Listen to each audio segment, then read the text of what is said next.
Khodaldham convener meet 2026 आज बहुत सारे प्रकल्प संस्था के माध्यम से लोगों के बीच रखे गए। संगठन का व्याप कहाँ तक होना चाहिए, गांव तक और शहर में सोसाइटी तक होना चाहिए, ये भी डिक्लेरेशन आज हुआ। मैं आपके माध्यम से बताना चाहती हूँ कि खोडलधाम कागवड़ मंदिर जो है वो सिर्फ कागवड़ में खोडलधाम संस्था एक ही है, इतना नहीं है, पर खोडलधाम का व्याप कहाँ तक फैला हुआ है ये आज आपके माध्यम से बताना चाहूँगी कि अभी राजकोट के अमरेली में खोडलधाम कैंसर हॉस्पिटल का निर्माण हो रहा है। उनकी अभी भूमि पूजन भी हुआ है, प्रेजेंटेशन भी हुआ है, कैसा हॉस्पिटल बनेगा फ्यूचर में, उसका पूरा प्रेजेंटेशन अभी हाल ही में 2 महीने पहले इसकी पूरी इवेंट रखी गई। ऐसा ही एक खोडलधाम भवन सोमनाथ मंदिर के पास सोमनाथ में ही स्थित है कि जहाँ पे लेवा पाटीदार नहीं, हालांकि कोई भी आकर 5 स्टार फैसिलिटी खूब निम्न दर में पा सकते हैं। ऐसा खोडलधाम भवन सोमनाथ में स्थित है।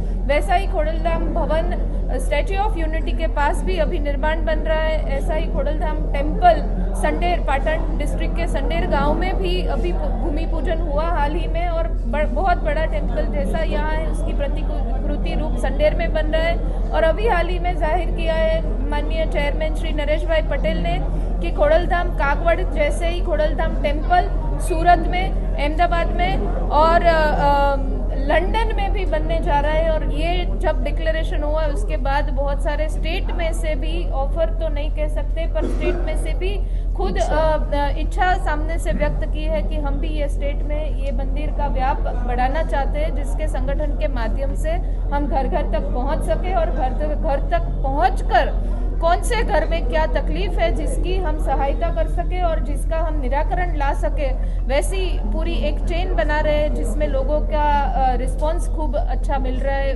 और इसका हमें आनंद है। को आप आगे लेके नमस्ते।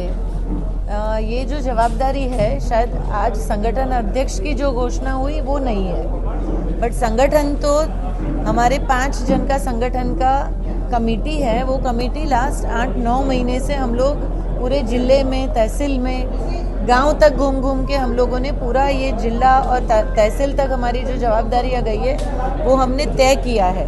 तो ये एक हुद्दे की रूई की तरह मैं ऐसा समझती हूँ कि ये हुद्दा मुझे मिला है, उसके लिए कोई स्पेशल वो नहीं है, समझो।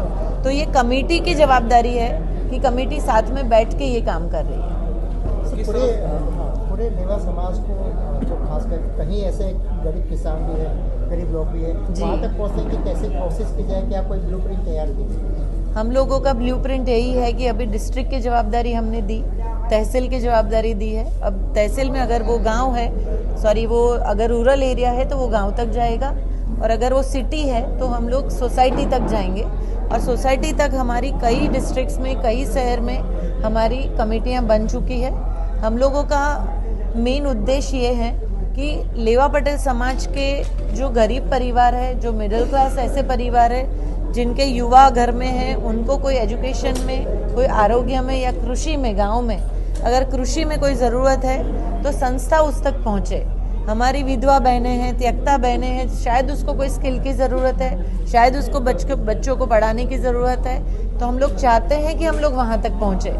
एंड कृषि में भी ऑर्गेनिक फार्मिंग का बढ़ावा करना, गांव खेत में ही हम एग्रो इंडस्ट्रीज़ को कैसे बढ़ा सकते हैं, तो ऐसे बहुत अलग प्रकार के हम लोग सेगमेंट्स लेके आ रहे हैं। जब हमारे जो चेयरमैन श्री है नरेश भाई हम बोलते हैं प्यार से, सो भाई के दिल में ये था कि संगठन को बढ़ावा देना चाहिए, और ये 6-8 महीने पहले का ये विचार सबका था, सब ट्रस्टियों का था, और सबने मिलकर डिसाइड किया कि एक कमेटी बनाते हैं। तो स्वाभाविक तरीके से हमारी 5-6 जन की कमेटियों ने, हम लोगों ने काम किया। करीबन 8-9 महीने से हम जो घूम रहे हैं, हमने वो काम किया। अब जब मैसेज देने की बात आती है तो आपको एक पर्सन चाहिए जो पूरा लीड करे, तो वो नीड दिखाई दी कि आज कोई भी इतने हज़ारों कार्यकर्ता है, अगर हज़ारों कार्यकर्ता का डिसीजन लेना है तो आपको ऐसे चाहिए होगा। और जब बढ़ावा देते हैं तभी आप समझते हैं कि हायरार्की कैसे डेवलप करनी चाहिए। उसी के माध्यम से ये कमेटी में से ही एक जन को चॉइस किया गया, उसमें मुझे दिया गया है। अन्ना जी, आप बहुत बड़े पॉलिटिकल बैकग्राउंड से आती है और खरोल धाम में इतना बड़ा पद अगर किसी को मिले तो बात तो होगी कि क्या आने वाले समय में आप पॉलिटिक्स में आएगी।